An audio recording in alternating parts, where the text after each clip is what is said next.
Welcome to the Wild Tales podcast. I'm Jason Fox, and this series is all about adventure, resilience, and inspirational humans. The podcast is presented by the Book of Man and in partnership with Talisker, a single malt whisky made by the sea. My guest today is Tracy Edwards, MBE, a British sailor with an incredible story.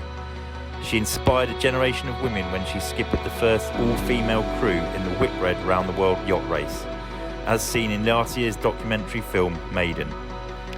She now runs the Maiden Factor, which has used the original vessel from 1989 to tour the globe to raise awareness for women's rights in developing countries.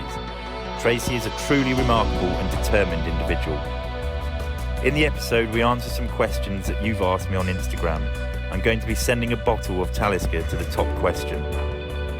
In addition, malts.com are offering a 10% off promo code, which is Talisker15DE. That's all in uppercase. Redeemable at checkout on www.malts.com until the 1st of October 2020. Discount may only be used once for individual Talisker Distillers Edition products for sale at £100 or less. No minimum spend, but a delivery charge may apply. Not to be used in conjunction with any other offer, and gift card purchases are excluded. 18 plus and subject to malts.com terms of sale. Anyway, here we go, and I hope you enjoy it. Hi everyone, welcome again to another podcast, Wild Tales. Again, we're doing it remotely because of the crisis reading, except this time it's a little bit more remotely because I'm in Sydney, Australia, and my next guest, the legend that is Tracy Edwards, is in Putney, if I'm right. So, hi Tracy, how's it going? Yeah, it's okay. It's I'm not entirely sure what the answer is to that question at the moment, but some days are good, some days not so great, but same as everyone else, I guess. Yeah, how has lockdown been for you? I know we're sort of like we're at the tail end of something, hopefully, but who knows what's around the corner. But yeah, how's it been anyway the last few months? Yeah, it was a bit of a shame really, because we spent the whole of last year with Maiden doing her world tour, kind of setting 2020 up to be a huge year for us. And so in March, we were literally just about to head off from the Caribbean. Well, not we, my amazing team in Maiden, we were about to head off to the East Coast of the States. And we were supposed to spend the whole summer there, big fundraisers and all load of stuff we were doing with schools and communities. And of course, the day before they left, I had to say, no, you're going to have to get yourselves home. And we had to get Maiden back to the UK. So for us, it's been hard changing our mindset. We've had to change from full-on excitement to, okay, we have to deal with this and completely reschedule everything. But again, the same as everyone else. Yeah, exactly. I think that's one of the things you can take from it is like a lot of the time when things go wrong, you're like, oh, damn, I'm in this on my own. But this time it's the same for everyone, there's a bit of comfort that comes from that, isn't there? I suppose. Yeah, we are all in the same boat. Pardon the pun. Yeah, there we go. So I don't want to jump the gun because obviously we're going to get to. I like to move through things chronologically. We're going to get to, where you were before lockdown and what that was all about. But I'm interested in always starting at the beginning. I'd love you to explain a bit about your childhood and how you sort of became this legend, or where did the interest come from in being on the water? Well, there was absolutely zero interest at all, I have to say, from me. My dad, who was a sailor, desperately tried to get me into sailing. And when I was about 8 years old, he took me in this tiny, what I thought was a tiny sailing yacht from the mainland to the Isle of Wight. I was horribly seasick and vowed to live on the Isle of Wight for the rest of my life, so I would never have to get back in another boat again. But my dad died when I was 10, which changed my life forever. Really, my mum remarried, a not very nice person. But one actually good thing that he did was he moved us down to Wales. So I grew up in at the end of the Gower Peninsula, which is quite wild and remote. Nice. And so I grew up on a farm with horses and a beach and hillsides, and for a kid it was idyllic. But my stepfather and I had quite a volatile and physical relationship. And I was being bullied at school, so I went from a really, I'd say, quite cute girl to a nightmare from hell. My poor mother, oh my God. So yeah, I didn't tell her what was going on. I became aggressive and angry and violent. So, staying out all night, climbing out of my bedroom window. I stole a car. I was arrested. I mean, I just went from this wonderful middle class child to this total nightmare. And in the end, I was expelled from school when I was 15. I mean, I had to say, my headmaster, his patience up until then had been quite extraordinary.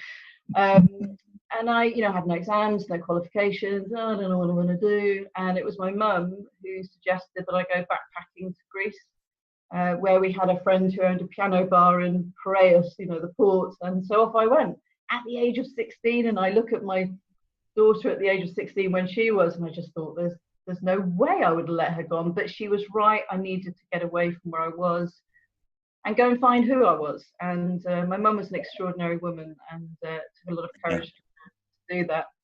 Ended up working in a bar in Greece, as you do. A guy came in one night to the bar and said, "Would you like to work on my boat?" I was 17 then, and I just went, yeah, okay. And so off I went on this charter yacht as a stewardess. And within 4 days, I thought, this is what I'm going to do for the rest of my life. Not the stewardessing, I have to say, that was horrendous. But the sailing for me was, I found what I was supposed to do. Yeah, I mean, going back there, obviously you said looking at your daughter when she was 16, you couldn't think about packing her off on a sort of like a holiday. But I think when you look at your daughter when she's 16, was she as badly behaved as you were? No, no, thank goodness. No, my daughter took after my mother, thank God, and I took after my grandmother. So my daughter's got a really tough time with hers coming up when she has one. So yeah, it skips a generation, luckily for me. Yeah. Okay, cool. So what was the stewardessing that you originally did in the beginning? What sort of boat were you on to begin with? I was actually on a motor yacht to start off with, which of course is a swear word in the sailing world. But it was a great start for me because more than the ocean, which I came to appreciate later, and more than the lifestyle, which came later, for me, it was the first time I had ever belonged to a group of people. It was the first time I'd ever felt I wasn't on the outside looking in. I was actually on the inside of something amazing. And all of these people, we'd all kind of ended up there, and we were all this sort of ragtag bunch of, sort of gypsies and nomads, and all looking for something, mostly running away from something, if I'm honest. But we were this strange, all of the boats that I've ever been on, we've been this sort of bizarre family unit, which of course is what I didn't have at home. And these people accepted me, warts and all. And so for me, that was the thing that drew me to it. The work is hard, you're working on a charter yacht, it's back-to-back chartering with some very wealthy, very demanding, often people who like things done a certain way, but you're learning all the time. And on every boat I've ever had, I've had great mentors. Every one of my skippers and my cooks were always saying to me, you can do more than this. Why don't you try, push yourself? And, so my second transatlantic, the skipper said to me, "Can you navigate?" And I went, "Of course I can't navigate. I was, expelled before long division, for God's sake." Yeah. So he said to me, "Well, what happens if I fall over the side?" And I said, "Well, there's two other guys on the boat. They can't navigate." I said, "Well, I'll use the electronic thingy, He said, "What did the batteries go?" I'm like, "Oh, for goodness sake." He said, "Why are you being a bystander in your own life?" He said, "You're supposed to be playing the starring role." I'm like, God, it's a bit profound for 2 days into the Atlantic. But I like it. Yeah, I know. But it was one of the best pieces of advice I've ever been given, because I was coasting. I was having fun and it was all great. I was coasting. And he taught me to navigate in 2 days. And if someone had told me that someone could teach me not to see numbers as hieroglyphics, I would have never believed them. But once I'd learned to navigate, for me, then that was it. I knew this was the job I wanted to do, and not just the sailing, but the navigation. For me, that magic, that wonder of finding out wherever you are in the world with a sextant, a book of tables, and a pencil. It's weird that. Do you know what? I don't mean to interrupt this story, everyone, No. but I'm actually, because I'm sat in quarantine, going out of my mind. I'm reading a book at the moment called Wayfinding, and it's about the human's relationship with losing and finding their way. It's unbelievable. It's by a bloke called Michael Bond, I think. It's really good to Okay. read. And it's about, from the dawn of time, how people have always, how it can actually, not knowing where you are can have a massive impact on your mental headspace. Do you know what I mean? And you see people when they get Absolutely. lost, they go into an absolute flat spin. And you know, in my sort of relationship with being at sea is a lot less than yours, but I have been in those situations where you're sometimes wondering where you are, and you've got to try and work it out quickly, and to just to keep yourself in a good place. Do you know what I mean? I think you're right. I mean, that is a very human condition, needing to center yourself before you can move forwards. Yeah, definitely. But who was that skipper then? Do you remember can you remember His him? name was Julian Gildersleeve, and the boat was White Quailo. It was a 46-foot Swan, and it changed my life forever. I mean, it was such a profound moment in my life. And it really was the first time I thought I wasn't an idiot, because when I did maths at school, you know, I was an idiot and I couldn't do anything, sit at the back of the class and shut up and stop being disruptive. You know, if my teacher had said to me, if you learn maths, you can be a pirate, I would have gone, okay, I'll learn maths, you know. So it was just having that, I need a reason, you know, to do stuff. Yeah. So then, obviously, that being the second transatlantic trip was obviously an extremely defining moment in your life. When did the sort of, obviously, you're now, as far as I can read into this now, the fact of the point that you're part of a small team that has a common goal, you know, it's getting from A to B essentially most of the time, and that's in that world. But when did the racing side of things come into play? Well, when you're in this weird traveling circus, and you've got the seasons, you know, you've got the Med, the Indian Ocean, the Caribbean, so you follow the seasons on different boats, and you chop and you change. And I began to realize that all of these other people on these other boats, you know, sort of, they would have this other thing, you know, sort of something they would do at the weekend, and most of the time it was racing. And again, I'm so lucky with the boats that I've been on, and you know, sort of the progression of things. And so one weekend in Antigua, I found myself racing on a weekend race, and just thought, God, this is great. And I discovered I was competitive, because up until then I've been, you know, just completely not completely laid back, but no goals, no vision, no future, you know. And so racing for me made me feel, oh my goodness, there's a purpose to this, and I want to win. And that was surprising. And again, very lucky, I was on great boats. I learned, you know, it's a weird, so sailing is kind of two sections, if you like. There's the charter world, which is where you don't notice the sexism, because the men are the skippers, the women are the cooks, the girls the stewardesses, and the boys the deckhand. It's just how it is, like a family. But when you get into racing, that's when you start to realize, oh, there's only some things I'm allowed to do in this scenario. So I'm not allowed to get on the wheel. I'm not allowed to do that. And so that for me was the first indication that here was something I really enjoyed, but I couldn't kind of go all the way with it. And not that I necessarily wanted to, but it it just flagged it up for me. And then it was again actually Julian who said to me, you know, you seem to love this racing. I've done the Whitbread round the world race. Why don't you sort of have a look at doing that? So I said, oh, what's that? They gave me this book called Cape Horn to Port, which was again to change my life. And I just read from cover to cover and went, I have to do this. And 2 weeks later, a boat sailed into the harbour that was doing the Whitbread. It was just like, you know, sort of dropped into my lap. I got on this boat to do the first leg of the Whitbread. This was the 85-86 Whitbread, but I didn't like it. The skipper scared me, and I didn't feel safe. And that was the first time I felt safe at sea. So in Cape Town, I got off and wondered what to do next. And then the guys on Atlantic Privateer, which was the most badly behaved boat in the entire race. I mean, they were called the pirates for a reason. I like the sound of them already. This is awesome. Well, they were just mad. I've been friends with them for ages, but it's very different being friends with people on land, being on a boat with them, as you well know.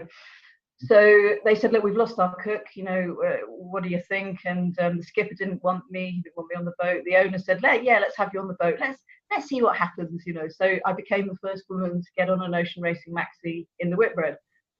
So the first leg was horrendous. I mean, absolutely horrendous. They threatened to throw me over the side.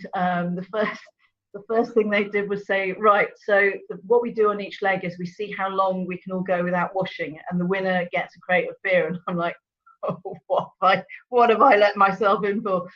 I did actually win, though, so I felt I had to. It was a point I had to prove. But then when we got to port, one of the guys lasted another 2 days, so you're like, oh, no. So it was a baptism of fire, but I learned, these guys, they may have been rough and tough and everything else, but I mean, they'll hate me for saying this, but all of them had a soft side, and they all taught me something. And if I wanted to, how does that work? They'd sit and teach me. And so we won that leg. So I then became a lucky charm to have on the boat. Getting a date was a nightmare because I had 17 older brothers. So that was just awful. But I got to the end of this race and I just thought, well, that is the world's best kept secret, because before the race, there were 3 women out of 260 crew, 3 women out of 260, and 35 years ago. And before the race, everyone had been saying to me, oh, it's really hard. It's oof, you won't last. And at the end, I thought, it's not that hard. This is like the ultimate man shed at the bottom of the garden. Don't go there. So I thought, I want to do the race again, but I want to do it as a navigator, not as a cook. I'm a better navigator than I am a cook. And my daughter will definitely agree with that. And then I had this, probably the second most profound thought I had in my life, which was, no man will ever let me on a boat as a navigator, ever. So my mum said, well, how do you change that then? You don't like the way the world looks, change it. And I thought, how do I change this? And I thought, well, I'll have to have my own team. I'll have to have my own boat, and it should be a team of women so that we can prove that women can race around the world. And then I can be the navigator. So it was quite a selfish reason that I set Maiden up. It didn't start out being, whoa, fighting for women's rights. It was, I want to be a navigator. And so that's how Maiden came to being, with me wanting to do something I was told I couldn't do. You say it's selfish, but ultimately everyone wants to do something. And in your case, especially back then, being a female who wanted to navigate, you had to be selfish, which in turn helped generations of women after you. So yeah, I get what you're saying, but in the same breath, I'd suggest that you're not selfish and it's been a good thing. But anyway, we're not at the end of the story. So that was the idea and the concept of was it we're leading up to 1989, aren't we? Yeah, the 1989-90 Whitbread, which was the best of all the Whitbreads in my humble opinion. So how did it all become a reality? From that, the concept of, right, I want to be a navigator, and I need to find a load of women that want to come with me. Yeah. And a boat. How was this? The most important part is, well, they all are. Everything's important, but obviously a boat is quite essential in a round. It's a bit essential, yeah. Well, I met this guy called Howard Gibbons, who was a yachting journalist, who said, well, I'll give you a hand. And we sat in the pub, and literally back of a beer mat, we worked out, budget, what do we need, boat crew and all this other thing. I mean, it staggers me how little we knew about what we were doing, but that was probably a good thing. What did happen, though, was I realised I'd learned much more on the 85-86 Whitbread than I realised. I'd learned how to manage a yacht. I'd learned how to provision. I'd learned all of these different things, which just suddenly came into play. And so the two of us literally put the project together. We realised we needed a couple of £1 million. I mean, we were at that point going to design and build a brand new yacht like everyone else. But what I had not reckoned with was the opposition to what we wanted to do. I thought the government would say, oh, girls can't do that. And we'd go, yes, they can. And we'd just get on with it. But the opposition was anger and so vociferous. It was, I literally had a guy walk up to me in the pub one night, jab his finger almost into my face and say, you're going to die. I'm like, okay, but that's kind of my business. It doesn't affect you in any way at all. So it was, but again, as these things often turn out, this wave of opposition ended up really galvanizing me. And that's when I thought, oh, I'm not just doing this for me, I'm doing this for women everywhere. This is not acceptable. So that's really that really kind of made me do it. I often wonder if people have said, oh, that's a good idea, would I have just gone, oh, that's a bit boring, I'll go and do something else. So we fought every step of the way. Every day we fought, and we What were argued. the organisers of the event like towards the idea? Interestingly, actually, the event was run by the Royal Naval Sailing Association, and God, those were the days, the amateur days of sailing. And Admiral Sir Charles Williams, who was this terribly proper admiral in the Royal Navy. I thought he would be our biggest problem. Not a bit of it. There were people in the race that went to him and said, we don't think we want an all-female crew in the race. They're going to be a liability. We're always going to be rescuing them. Oh, God, how insulting. And it was Admiral Charles Williams who said, oh, I think they're going to do it, and I think this is a jolly good idea. So he let us enter the race, which he could have prevented us from doing. It was more from, and then I have to say the guys within the actual fleet then started coming around. And I mean, when we had to buy a second-hand boat called Prestige, which had already been around twice before, we couldn't afford a new boat. No one would give us sponsorship. No one would help us. No one would give us money. So we bought this second-hand boat. I remortgaged my house. We found this ship in Cape Town where we bought the boat, and we said, could you put our boat on the top of your containers and get her to the UK? And God, you couldn't do that now. So we got the boat to the UK, and then we put her in a boatyard, and we did the work. We had no money. So we literally walked into the boatyard with sledgehammers to take the boat apart, to redesign her, to put her back together again. And that was the point where people went, I think they're quite serious about this. And the guys in the yard were brilliant. Someone gave us an engine. We've got a generator from another boat. Someone said, we've got some spare rigging. Do you want that? Yep, I'll have that.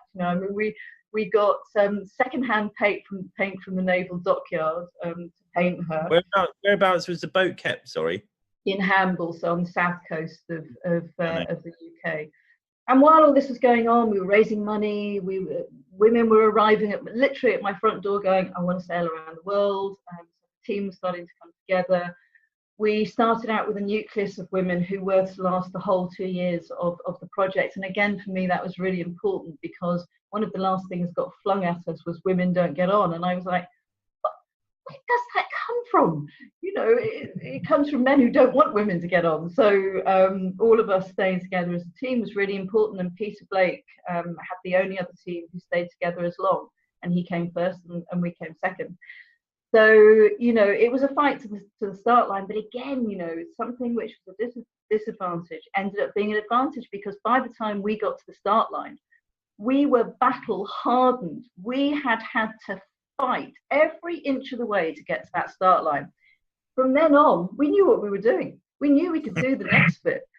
All of the other guys, they jump on their big shiny boats, and off they go. And so I always felt that we had something that they, through no fault of their own, didn't have. And then, of course, the final piece of the jigsaw puzzle was when King Hussein of Jordan came in as a sponsor, and Royal Jordanian Airlines ended up being our sponsor, which is why she used the beautiful grey colour, because that's the colour of their planes.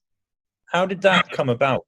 That relationship, and what was it? Did he just find out about the story and felt it was inspiring? And no, I met him when I was 21, as I was a stewardess on a charter boat that he chartered in Newport, Rhode Island, and we became friends. And King Hussein, one of the most amazing human beings that has ever walked this earth, and we sorely miss him right now, I have to say. He was a collector of people, and he collected people from all over the world, from different classes, colours, creeds, ethnicity, religions. And I was doing the washing up, and I turned around, and there's King Hussein standing there with a tea towel, and I just went, I don't think you can do that. He said, I can do anything I like, I'm king. I'm like, okay. So he was drying up, I'm washing up. He said, I'm so fascinated with this life that you have. He said, you're like a Bedouin, which of course I didn't know what a huge compliment that was at the time. We started talking about taking radios apart. And as I was probably one of the saddest people I knew at that point, I loved taking things apart and putting them back together again. We loved communication. We both loved navigation. He's a pilot. He was a ham radio operator. So we just had this instant connection, and we stayed in touch. And then he followed the 85, 86 Whitbread, and we would call him from the boat, much to the amusement of the guys who thought this was just brilliant. And when we got to the end, and I decided to do Maiden, the first person I told was Mum, and then I flew over to Jordan to stay with King Hussein and his family, and he was the second person I told. And him and my mum really were the people that said to me, "You can do this. If you put your mind to this, you can absolutely achieve this." And he was always there in the background. I'd call him up, and I mean, I can't imagine what phone calls I interrupted, but I would call him up and say, "I'm a bit worried, I'm a bit nervous, or I can't get to this point," and he would advise me. And when it got to 2 months before the start of the race and we still didn't have a sponsor, he just said, "Oh, this is ridiculous. You know, Royal Jordanian Airlines will be your sponsor." And it did raise a few eyebrows. I mean, everyone was like, "Arab airline, bunch of girls. Yeah, no, we don't get it." But of course, for him, it was a natural, because he believed in gender equality, religious equality, equality of color, religion, you know, everything. He had this vision of a peaceful world where we all got on, and you know, he worked very hard to try and make that happen. So we sailed around the world with the message of peace and equality, which was 30 years ago the first time anyone had ever done that. That's unbelievable. I love the link with the Jordanians, and especially the king, because obviously it's a remarkable country, to be fair. Yeah. Anyway, if anyone doesn't know much about Jordan, have a look at it, because if you look at where they are and who surrounds them, they've managed to keep pretty sane through a lot of things, for a lot of bad things as well. But just so going back to the race, before we get into the nitty gritty of it, because I know that there's plenty of stories and you know, and we all want to hear about stuff where it got a bit hairy, but can you just, and then the potential for this answer to be very long is easy, it's there, but where does it start and what is the route, briefly? Okay, so it's not dissimilar actually to the route behind me, which is what Maiden's just done now. But so the first leg was from the UK. Now this was when the 89-90 race was, sanctions were now in place for South Africa because of apartheid, so that couldn't be a stopover. So the first leg was from the UK down to Uruguay on the South American coast. It was about 5,000 miles and took about 4 weeks. The next leg, the second leg, which is the real killer, was the longest leg the Whitbread had ever had, because we couldn't stop in South Africa. So that was 7,800 miles long, which is 5, 6, 7 weeks at sea. And that goes right into the Southern Ocean. And these were in the days where there were no rules about going, you can't go too far south because of the iceberg. So these are the rules where it's just like, fill your boots, go wherever you want to go, which was great for a navigator before the days of health and safety.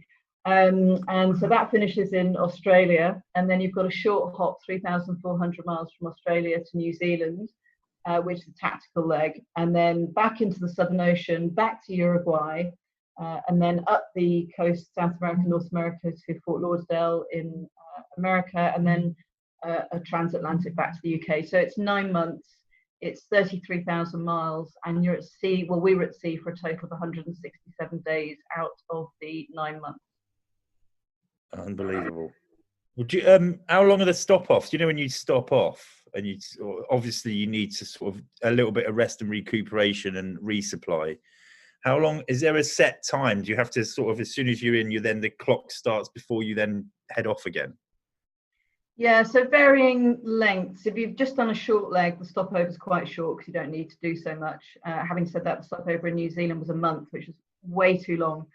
But it's to give you a chance. You're now halfway around, so any repairs you've got to do with the team, the crew, the boat, whatever, you can do there. But the boats were much faster than the race committee, I think, had realised. So we were getting to the stopovers a lot quicker. And a month. And this is the thing. I mean, this is why I love non-stop around the world sailing so much, because the stopovers in the end become quite disruptive. And you get into it, and I guess you understand exactly what I'm saying here. So you get into your stride, you forget the outside world, you're completely focused. You know, you've got a single sideband radio to port-said radio as your only link with the outside world in the days before, you know, all these comms. And it's just you. It's you and the team and the ocean. And it's the most pure form of living, if you like. I mean, it's an extraordinary experience. And of course, you get into stopover, you get in stopover, and you're happy with the first night. You know, you go to the pub, you eat normal food instead of freeze dried, and you know, you like that. And then a week later, you're, you know, and you tend to get as well. This is interesting. So all the other crews are males, and they've all got their wives and girlfriends arriving. We're all female. We've got our husbands and boyfriends. So actually, none of us were married. All boyfriends arriving. And what we found was the girls would be assimilated into the team, the male team. And what was happening was our boyfriends were trying to peel us off like sheepdogs, peel us off from the herd, and you know, sort of take us off on our own. We're like, no, we're a team. We live together, we sleep together, we eat together. We need to be like this. And that was quite weird, but you know, something we had to get through. So the stopovers can be a distraction, but yeah, I mean, you have to have them in this race. Yeah, I totally get that. It's like when you're on those long legs, whatever it is that you're doing, you sort of do always look forward to that designated stopover, or you know, that moment of rest and recuperation and a change of scenery, and then actually they become an embuggerance, and you lose momentum, you're in a bubble, then you're out of the bubble, and then you're like, got to reinsert, and you're like, oh, for God's sakes. But yeah, I know, I totally get it. But sticking with the race then, I mean, we haven't got enough time to go through a lot of it, but can you talk about some of the highs and lows, particular legs or particular pieces of legs that really were a high? You know, there was much elation, but also ones that have included some terrifying moments, because obviously you're at one with the sea, and I know only too well that thing, the ocean, can bite you in the arse. Oh yeah, she's always right there ready to do that. So the first leg was obviously trial for us. You know, journalists were taking bets as to how far we'd get before we sank or died. Yeah, there was a book on that, and but our project manager actually had quite a lot of money in it for us, and so we won, which was useful. So we ended the first leg in third place. Now, we were gutted, and this was the thing: we were a professional racing team in our heads, but in no one else's heads. We were a bit of a novelty, you know, side check. So we were third and gutted. Everyone else was like, "Oh, you're alive! Oh, this is amazing! You managed to sail across the ocean!" And we're like, "Oh, for God's sake!" So we had this really weird, you know, situation where we're gutted and everyone else is delighted. So we kind of pretended we were delighted as well. The second leg for us was the big one. We knew we could win this leg. Maiden's a heavy boat. We knew we were going to be extreme, and we went the furthest south of any boat in that race. And I made a very conscious decision. We were going to take big risks. I said to the crew, I think we can do this. I want to take big risks. And everyone's like, yeah, absolutely, let's do it. When we saw our first iceberg about a couple of miles away without seeing it on the radar, we might have slightly changed our minds at that point, but we're like, no, it'll be fine. So that leg was, I mean, horrendous, but the sailing's amazing. The adrenaline is you know, as you very well know, it's hard to live on adrenaline all the time. You know, you have to come down off that, and in a 5-week leg of total heightened awareness, it's quite hard, so that you get exhausted quite quickly. It's very draining. You get very few days, which are just a sort of a normal day sailing. And someone did actually die on this leg, which, you know, that reminds you're romping through the Southern Ocean, taking all these risks, and you know, racing, and then a guy went over the side on another boat, and that's when you think, okay, we're mortal, and let's just remember where we are. But when we got to the end of the second leg, we won that leg. So for me, that was one of the best moments of my entire life, because the shock value was just off the scale. I mean, it wasn't for us. We were like, yeah, we've done here what we set out to do. But there were literally mouths dropping open. I think the Royal Yacht Squadron nearly fell down. You know, so it was this just mammoth change in people's minds. I mean, not everyone's minds. You know, a lot of people are like, oh, it's just luck, beginner's luck. But Bob Fisher, who had written before we started the race, Bob Fisher had written, and Guardian journalist, They're just a tin full of tarts. When we won the journalist from the Guardian in the Guardian 30 years ago, I know. But when we won the leg into Australia, then we won the short leg into New Zealand, which proved we could do a long heavy leg and we could do a short tactical leg, and we won not just by very convincingly. We were over a day ahead at the halfway point. And so Bob Fisher wrote in Yachts and Yachting this time, not just a tin full of tarts, a tin full of smart, fast tarts. So we were like, I mean, we were delighted until someone pointed out, the word tarts is still in that sentence. And we're like, small steps, small steps. So the rest of the race for us was not as good, unfortunately. We went back into the Southern Ocean and there just wasn't the heavy airs that we wanted. So we were lagging a little bit coming up to Cape Horn. I made a really annoying navigational mistake coming up to Cape Horn, put us in not a great position. But when we went around Cape Horn fine, but then when we started coming up to the coast of South America, we hit a low pressure like none of us have ever known, and we went head into a storm. We started to take on water. We couldn't tell where it was coming from. It was serious. We sent out not a mayday, but we scrambled the Falkland Islands, who sent out a Hercules just to kind of get where we were, make sure we were okay. So they were standing by for a mayday. And for me, and it's interesting actually, because people who, I don't know, maybe haven't been through anything like that at all are like, oh my God, well, you must have been frozen with fear. And you're like, no, actually, that comes after. As you know, again, when you are in this situation, nothing else matters except survival and your team. So all I could think about was, how do we get through this? And it didn't occur to me to be frightened. I almost didn't have time to be worried or frightened. I mean, I was worried. And I lied through my teeth, if I'm honest. First time I've ever lied to my team. I said, this is fine. Don't worry. Yep, we're going to sort this. And in my head, I'm thinking, I don't know if we are going to sort this. Of course, there's no one there to you've got to do it. There's no repair people out there to help you. So we did not want to go into the Falklands if we could possibly help it. And in the end, we kind of sussed out that if we sailed at a certain angle, that we weren't taking in as much water. The bilge pumps broke. And you know that saying, there is no bilge pump like a bucket in the hands of a frightened sailor? Very true. Those buckets, I was in the nav station, the buckets were whizzing past, so we got through that. I mean, I'm joking about it now, but I certainly wasn't at the time. And then about a day later, the sort of the nervous laughs come in, and you're like, that was close. But the moment's gone, you've got through it.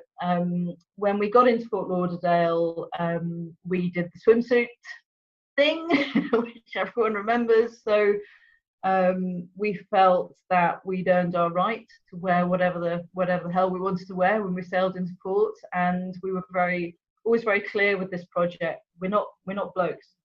We don't want to be blokes. We don't want to be male clones. We're girls, and we like being girls, and we like looking pretty. So when we sailed into Fort Lauderdale in swimsuits, that caused the biggest roar of the entire race, I think. And then the final leg back to the UK, where we didn't manage to, we'd slipped into second place. We didn't manage to get first place back. But of course, when we sailed into Southampton on the 28th of May, 1990, Bank Holiday Monday, we just sailed into this flotilla of boats coming out to see us in the Solent. I mean, I've never seen anything like it. I'll never see anything like it again. 600 boats, say really close to us, throwing flowers, beer, just incredible. And I think that was the moment we thought, oh, I think we might have done something here. Maybe we've changed people's minds, and maybe we've done something good here. And then we came into Ocean Village, and there were 50,000 people all chanting Maiden. I mean, it was just an amazing, amazing day. I have to say, though, that it's really not until 30 years later, when we saw the film that was made very recently, that we really realised what we'd achieved. It's taken us that length of time for the whole sort of thing to sink in. That's mad, isn't it? 30 years for something to sink in. And I mean, that's, I sort of got a bit emotional then at the end. That was really, I mean, it is an amazing thing, the whole process, when you look back on it and what the beginning idea, the idea itself, and then actually getting to the start line and then proving people wrong is in itself an amazing feat, but when you look at it all as one, it is unbelievable. I just wanted to go back a little bit, because you said that you were, so for people that might not know, Cape Horn is renowned for being horrific. It is just a part of the world that sailors fear. They have done for thousands of years, no doubt, but definitely for the last 1,000, it's been feared. You said that you rounded Cape Horn and it was okay, which means I should imagine I know what's coming. The way I see it, because I've done stuff like this before. You hear about a horrendous place, you get to it, and you're like, what is all the hype all about? So you get round it, and you're like, right, we're home plain sailing. I bet you were lulled into a false sense of security, and then you got smashed. And that's I'm sitting here laughing because I know exactly the sort of emotion of getting round. You probably got round Cape Horn and thought, Cape Horn. Yeah, unbelievable. Cape Horn went, I don't think so. Yeah. What happened to the boat then there? Did you find out? We did, yeah, we found out in the end. So we had two problems. We had a split in the tank. So it was actually fresh water that was leaking into the boat, which mixed with the salt water we didn't really realise. But we also had a crack in one of the pipes, which had frozen in the Southern Ocean, and of course was starting to thaw out. And the crack went from the cockpit through the boat and out the side. Of course, it was venting into the boat. We fixed everything in Uruguay, so it was fine. Right. Okay. So you finished. I mean, there's an amazing response. All those people coming out to see you. And now, what was you've already spoken about. Was it Bob Fisher?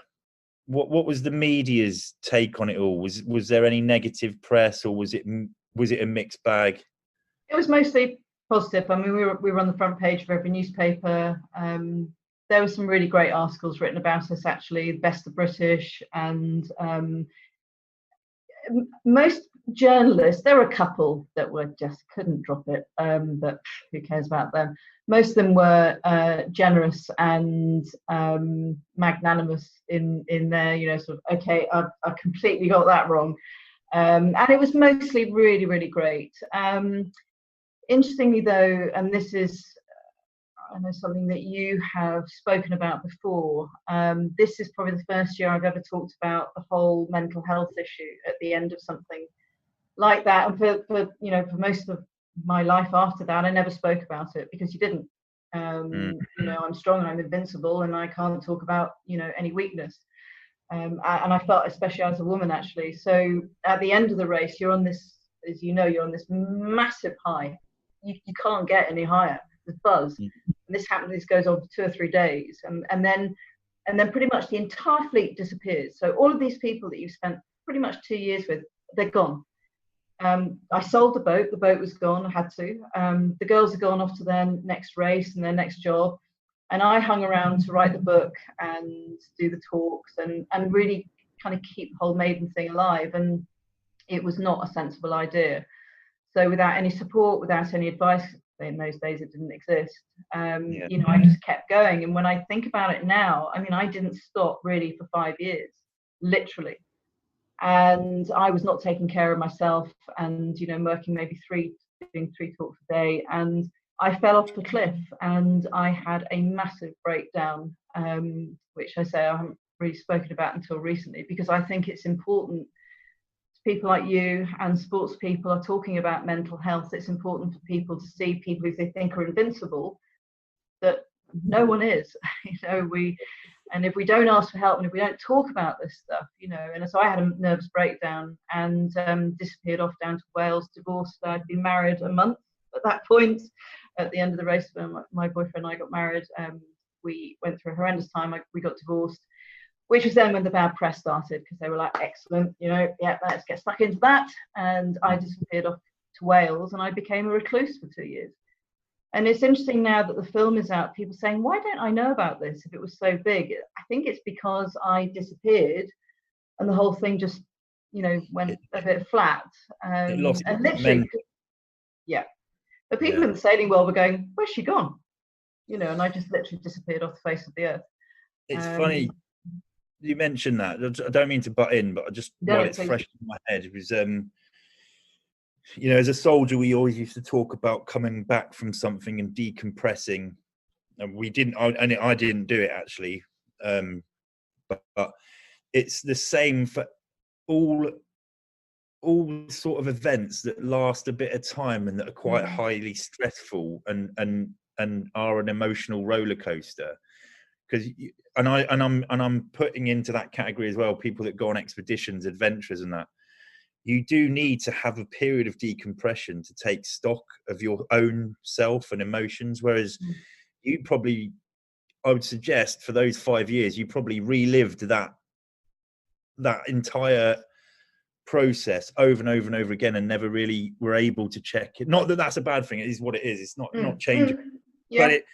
but it definitely, you know, for people that are listening to this, when you go and do things, and when significant things happen in your life, you should really, after the event, take stock and just check in with yourself and see how you feel about it. Absolutely. And no, you're right. And ask for help. I mean, that is something. It's taken me a lot of my adult life to learn how to ask for help, that it's not a weakness to ask for help. And the other thing, and it's interesting actually, all of my experiences with Maiden, then in my next project, which was the first all-female crew to attempt the non-stop around the world record, I then put together the world's first mixed-gender racing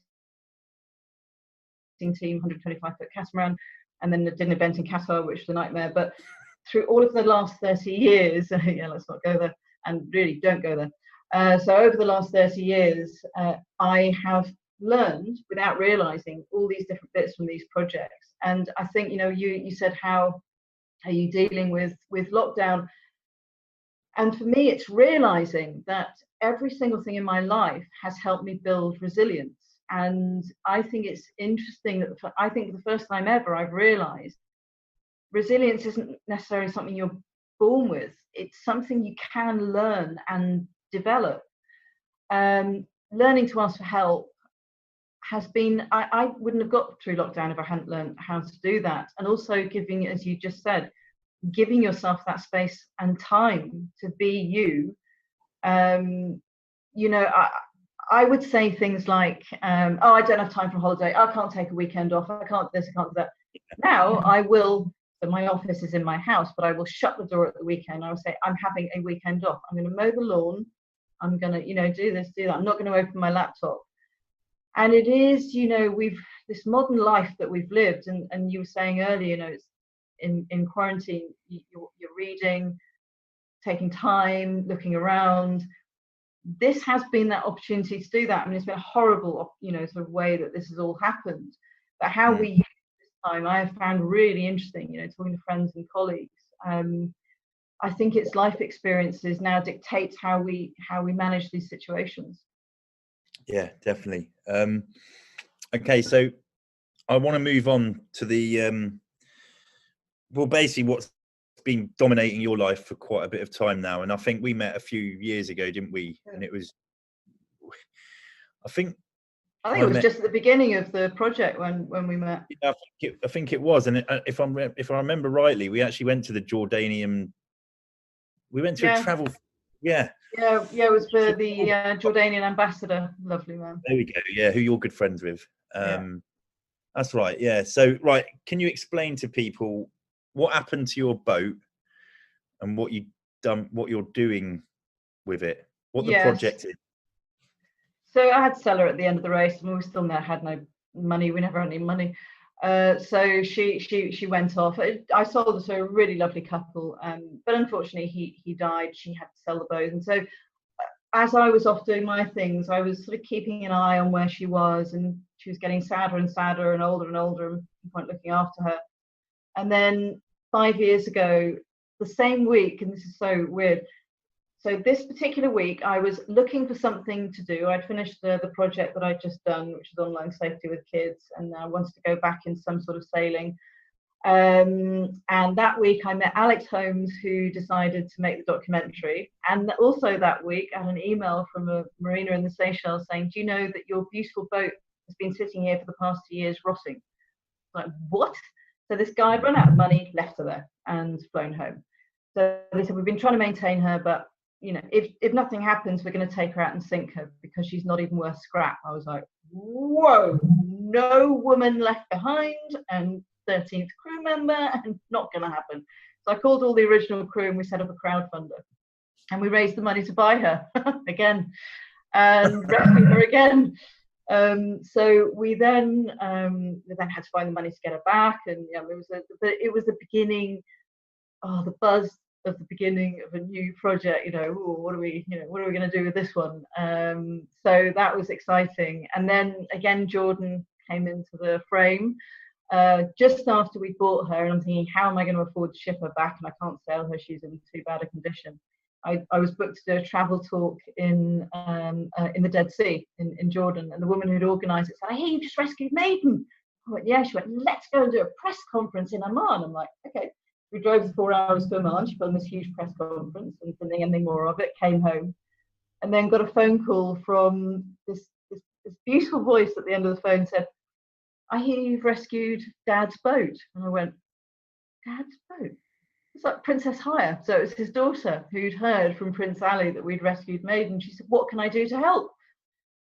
It's like, "Thank you so much." She is her father's daughter. I mean, she's, yeah. So she said, "Right, yeah." So she funded the shipping and the complete restoration, and boy, did she need a complete restoration. Again, this is definitely the last time I'm rescuing this boat. And so she looks stunning. I mean, as she was, but even more beautiful. And she pretty much as she was. That we've updated the nav station. We really couldn't go with that old stuff. So we then, well, what are we going to do with her? And this was so we had her ready by summer of 2018, just when the film was coming out, bizarrely. We thought, well, we'll do this 3-year world tour and we'll raise funds for girls' education. Girls' education has been a passion for me. I know, bizarrely, since I didn't use my education, but now realise actually how important it is and how I could really use one when I wanted to get a proper job. So I've learned so much over the last few years. 130 million girls around the world currently don't have an education. COVID-19 is going to make that worse, because when schools return at the end of this nightmare, the group of girls least likely to return, the group of children least likely to return, are disadvantaged girls. That's a number that's set to get worse. So, there's all these amazing stuff that I've learned, like if a girl has 12 years of education, every girl has 12 years of education. We could cut child marriages by 64%. We could cut infant mortality rate. We could cut the spread of AIDS, and in fact, every disease in the world. If you educate a girl, you educate her family, a community, a country. You increase the socioeconomic status of everyone around her. So this went from just educating girls to, oh my God, actually this is changing the world. And we do like to do a project where we're changing the world. So Maiden is now sailing around the world on a 3-year world tour. Well, she's not at the moment, obviously. We've got a new, younger version of us. They are more qualified. They're more amazing. They are, so confident, and a lot of the women we have on the boat were inspired by Maiden to start sailing, and now they're on Maiden, so that's amazing, playing their part. And so we sail into port. We raise funds for community programs, which we support. We've supported over the last year and a half community programs all over the world, which enable girls into education in developing countries and keep them in education in developed countries. Between the ages of 15 and 18, a lot of girls drop out of school. So Maiden sails into port. She inspires. We have a fan club. We don't. Maiden has a fan club. They're much more excited to see her than they are to see me. And as I say, we raise funds. We show the film. We go into schools. We have hundreds of kids down on the boat. We don't just reach out to girls. We reach out to boys, because we're saying to the boys, look, these girls are equal to you. And I have to say, with the younger generation, hopefully, I think we're pushing against an open door. There feels like a real change happening, with the younger generations. My favorite conversation on the boat ever was in LA.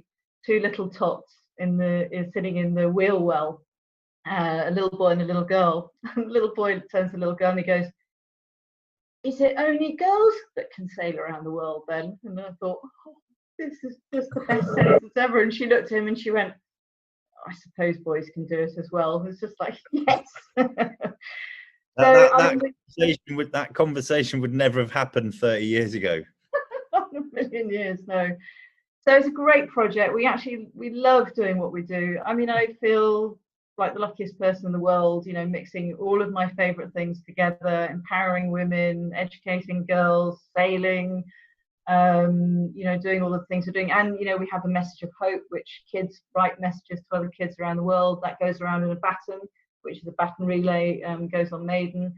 The kids whose messages we get, we choose, they all put their hands on the spinnaker. So we have this beautiful spiral of hands from children all over the world.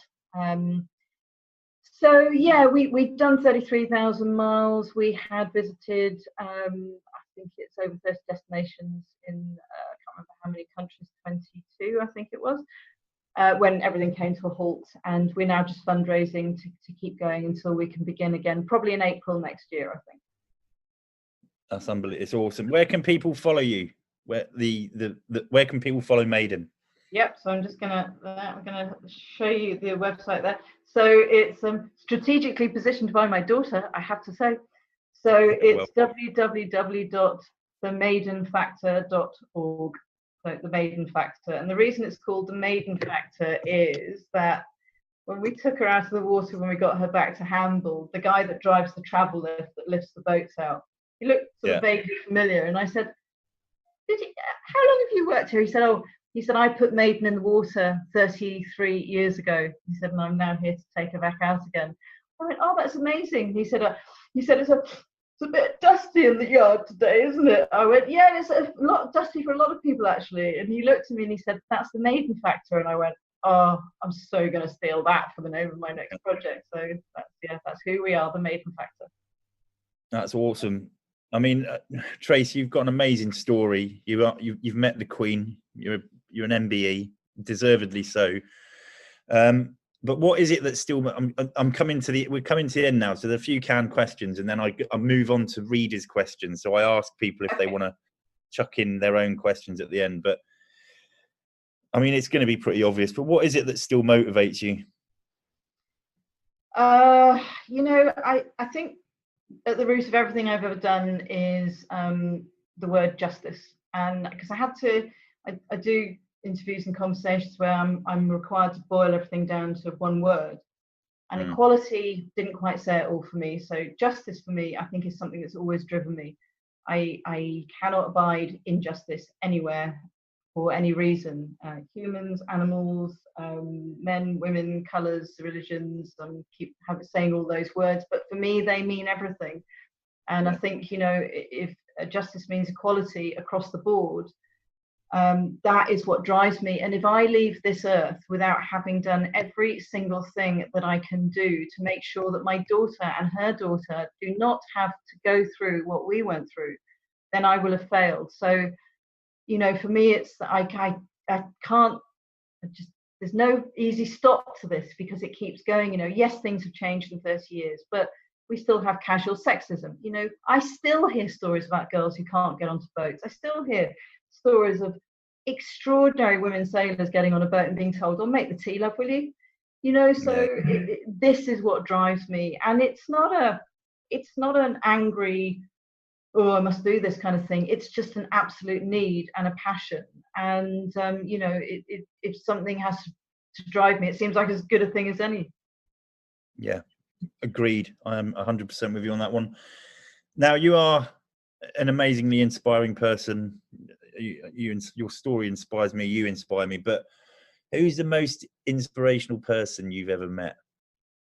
I've ever met? Oh, my goodness. Well, my mum and King Hussein have had the most impact on my life as you know, inspirational people go.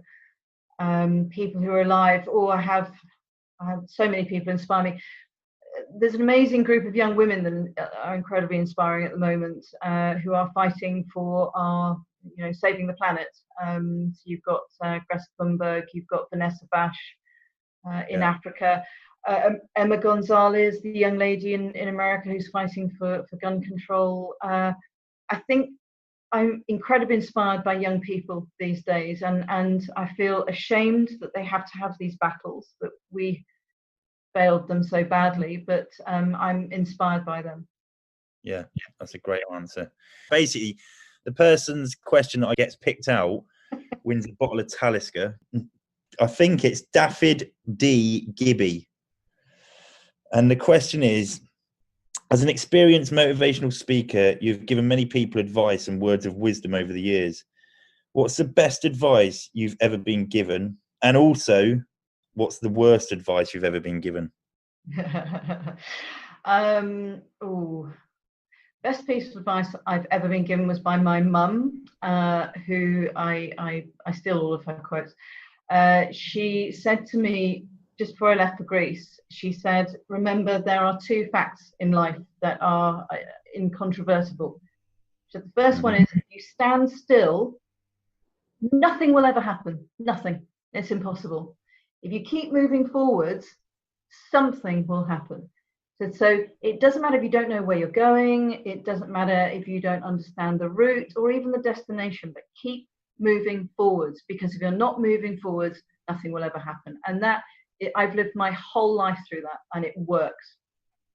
That's a good bit of advice. I like it. And worst? Worst piece of advice. Oh my goodness. I've been given so much bad advice in my life. I don't know where to start. Let's put on a round the world race in Qatar. There you are. That's my worst advice ever. Okay, there we go. Tracy, we've run out of time basically. So I'd like to just thank you for everything that you're doing, everything you've done. You're an amazing inspiration. Thank you. And I'm really proud that you could come on my podcast. So thanks. Really nice to see you again. Yeah, likewise. Yeah. Thanks very much to Tracy, and I hope you enjoyed it. Don't forget to subscribe to the podcast if you don't already, and follow me and the Book of Man for the latest news. Thanks again to Talisker for supporting this podcast, and thanks to you all for listening. See you next time.